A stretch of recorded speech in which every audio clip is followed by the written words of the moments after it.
চূর্ণ হোক স্বার্থ, সাধ মান হৃদয় শ্মশান নাচুক তাহাতে শ্যামা। শ্যামা মা নামটি শুনলেই ভেসে ওঠে ভয়ঙ্কর সুন্দর এক মাতৃমূর্তি। একই দেহে তিনি মায়ের শাসন বারণ এবং স্নেহরূপে বিরাজমান। রক্তাক্ত কৃপান, কর্তিত নরমুণ্ড, লোল জিভা, ভীষণ দৃষ্টি, আলুলায়িত কেশদাম, অথচ বর এবং অভয় মুদ্রা তারই হাতে। এ তো সেই মা যিনি সন্তানকে স্নেহ ভরে ভাত বেড়ে দেন, আবার দুষ্টুমি করলে দুঘা পাখার বাড়ি দেন। প্রশ্ন হলো, এহেন মায়ের পায়ে শ্রীগাল কেন? আগে জানি মা কালীর কথা, তারপর না হয় এই প্রসঙ্গে আসব। কালী সৃষ্টির আদিলগ্নে দেবাসুরের ভীষণ সংগ্রামের দিনে দেবতাদের প্রার্থনায় আদ্যাশক্তি মাতা পার্বতীর দেহের কৃষ্ণকোষ থেকে দেবী কৌশিকী আবির্ভূতা হন। পক্ষান্তরে তখন দেবী কৃষ্ণবর্ণ ধারণ করেন বলেই তার নাম কালী বা কালিকা। সে রূপভেদেই দেবী আবার চণ্ডিকা। মহাভারতে কালরাত্রি বা কালী নামে আরও এক দেবীর উল্লেখ পাওয়া যায়। ইনি যুদ্ধে নিহত যোদ্ধাবর্গ ও পশুদেরকে আত্মা বহন করেন।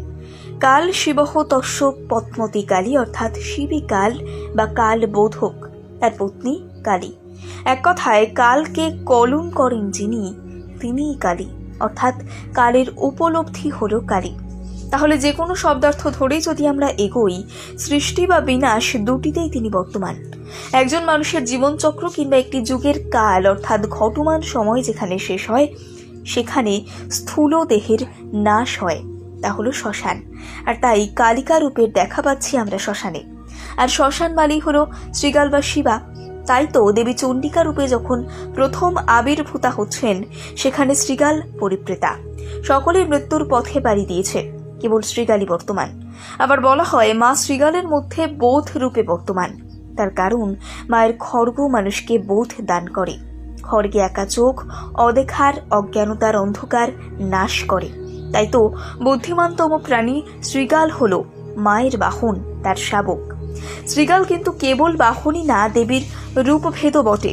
বহু প্রাচীন প্রত্নলিপি তত্ত্বে আমরা কোকমুখা দেবীর উল্লেখ পাই, যেখানে দেবী কোকমুখ অর্থাৎ শ্রীগাল নেকড়ের মুখ গঠন ধারণ করেছেন, শ্মশানের ধ্বনি দিচ্ছেন।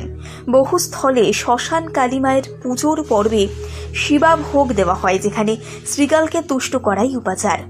হরিবংশ ও বিষ্ণু পুরাণ এখানেও দেবী শিবা রূপে দেখা যায়। যমুনার অববাহিকা ধরে বসুদেব গোকুলের দিকে যাত্রা করলে মা তাকে শ্রীগালের রূপ হয়ে পথ প্রদর্শন করছে।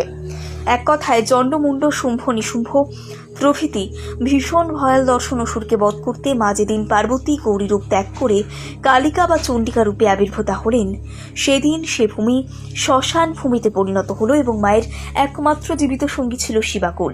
তাই শিবা কিন্তু মায়ের বাহন নয়, বোধে এবং তত্ত্বে শিবাকুলই মায়ের সঙ্গী এবং শাবক।